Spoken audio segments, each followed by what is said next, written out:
Hey guys, it's Kyla at the MJC, and I am back with a video on the child support section of the proposed marital settlement with minor children. But before we hop into this very fun section that everyone loves, first let me remind you that nothing in this video is intended to be legal advice. It's a video, so I'm not able to analyze your specific situation to determine whether this form is the correct form for you, to determine whether this is what you're proposing is something a court is likely to approve, or whether what you're proposing is in your best interest and the best outcome for you. So, if you have those sorts of questions, you can definitely get legal advice on that sort of stuff. If you're here in Milwaukee County, you can get brief legal advice for free through the Marquette Volunteer Legal Clinics. If you are not located in Milwaukee County, then you can contact your clerk of court to find out what resources are available in your area. All right, so the child support section, I'll start with a couple of really common questions that we get.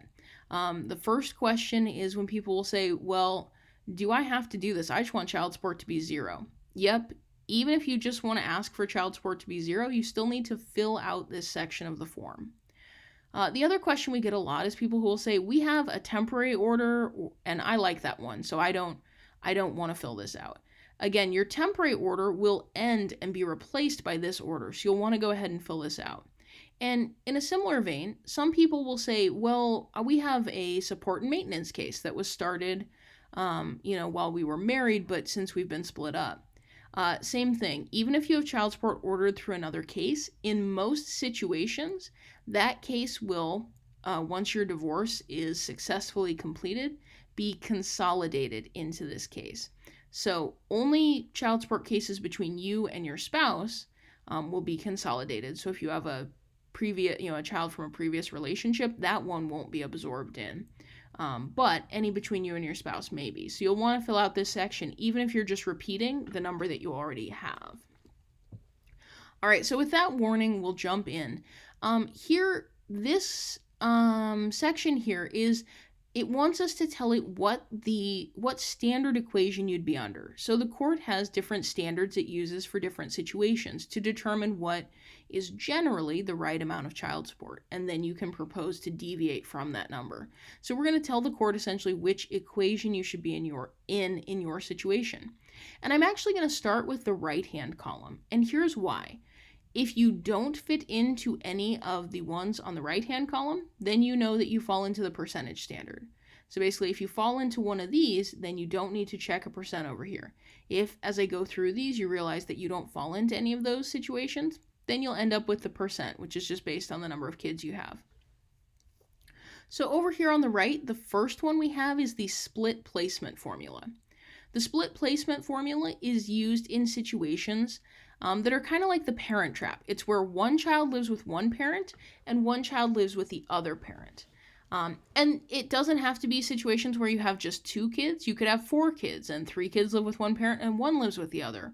Or 3 kids, 2 live with one parent, 1 live with the other. Basically, if you have more than one child and at least one of the children will live primarily with one parent, and at least one of the children will live primarily with the other parent, that's going to be the split placement formula.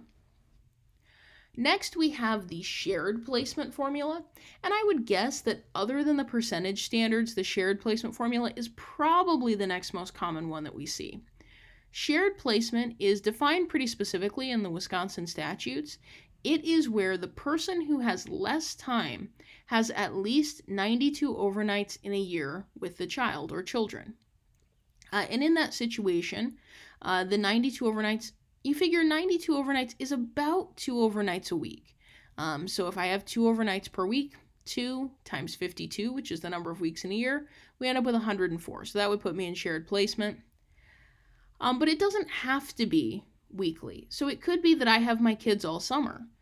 So maybe my kids live with my ex or my soon-to-be ex during the school year, but then they come with me from the end of May through June, July, and August. That would end up being more than 92 overnights. So if the person with less time has at least 92 overnights, you're going to be in the shared placement. You'll just check the box beside it. So split placement would be that one, shared placement here.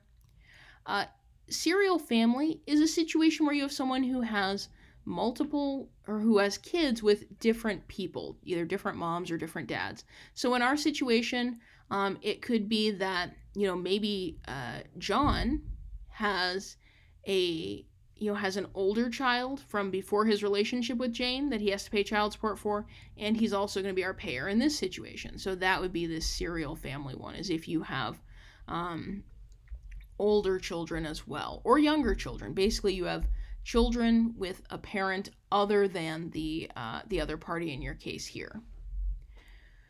Low income payer formula is pretty straightforward. That's somebody who is low income. Usually the chart is about $1,500 a month is where the low income chart tops out.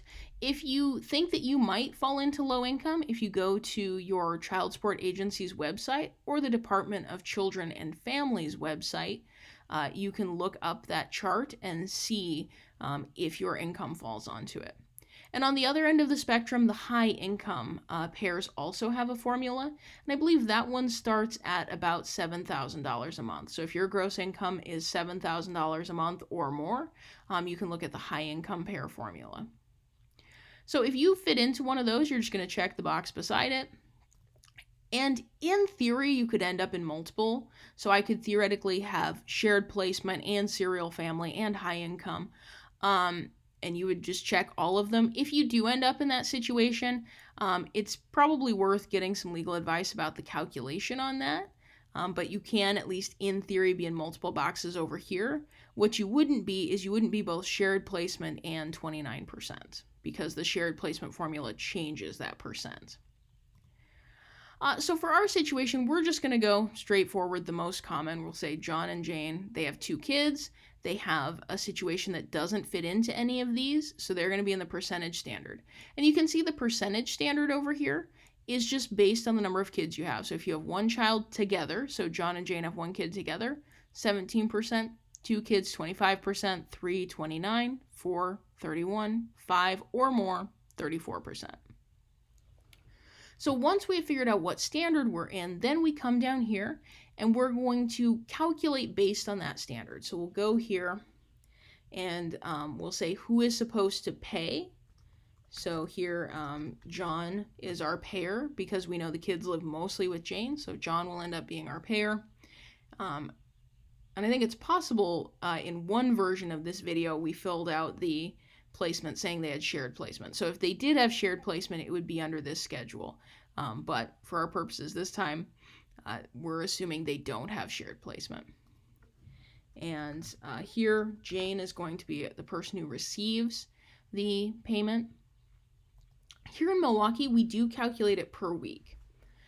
So if you know your ex's gross income per month, great. You can take that number. So we know in Jane's case, we know that John makes $35.77 per month, and we multiply that times 0.25 because you can see it's the percent. So if it's 17.17, 25.25, 29.29, 31.31, or 34.34. So we multiply that, and it gives us $894.25. And then to make it weekly, because this is a monthly number, we're going to take that, we're going to multiply the monthly number by 12 to give us a yearly number, and then we're going to divide the yearly number by 52, which is the number of weeks in a year. We end up with 206.36. So that's what you're going to do if you know your ex's gross income. But what if you don't? Because we find some folks who come in and say, yeah, we haven't been together for a while, they have a new job, I don't know what their gross income is, and they won't tell me. In that situation, what you're going to do is you're just going to leave this line blank. So basically saying, court, I don't know exactly what the standard calculation would be. But I'll go ahead and I'll fill that back in since John and Jane are in a situation where they do know. And so then here, if up above, so if up here in our medical insurance section, you were in one of these sections and you proposed that the other person was going to make a cash contribution, that one parent would make a cash contribution towards insurance, then you're going to list that here on this line. So if we had said, maybe John pays for health insurance, but Jane is supposed to contribute $100 a month, we could go here and we would say, well, John is our payer, so Jane's payment towards the health insurance is just going to decrease his child support. And we would go here, if Jane was supposed to pay $100 per month, we'd take $100, again, times 12 to give us an annual number, divided by 52, and it would end up being $2,307. So we could say John's payment decreases by $2,307 because it acts as Jane's contribution to the health insurance. Or similarly, if Jane paid for health insurance, so we were saying, John actually needs to pay a little more in child support. We could take that 100, calculate it all out like I have done in the past, and then divide by 52, and gives you $2,307. So we could say it increases by $2,307. He actually has to pay a little bit more. So you can do that. I find that most folks aren't asking for a cash contribution, so if you're not, you just put 0 on this line, and we go on to the next one. So then if you look at this number up here and you say, I love that number is what I want it to be, hooray, then for this deviation line, you're actually just going to put a 0, and you'll move on to C. But if you look at this number up here and you say, whoa, Nelly, that's not what I want it to be, I don't like it, then down here you can explain why you'd like to deviate. If it is, if it's just your proposal, you could say petitioner's proposal. I am just proposing that it should go up. But ideally, if there is some sort of reason, you might want to put what that reason is,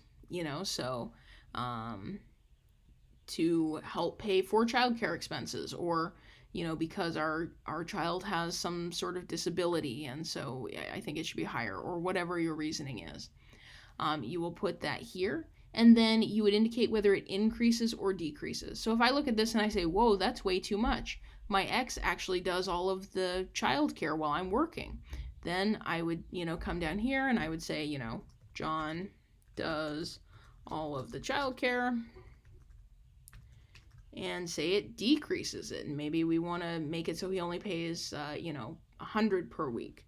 So we would subtract 106.36, and then 206.36 minus 106.36 leaves us with 100. So basically you want this number minus this number to have you end up at the number you want to be at if you're reducing.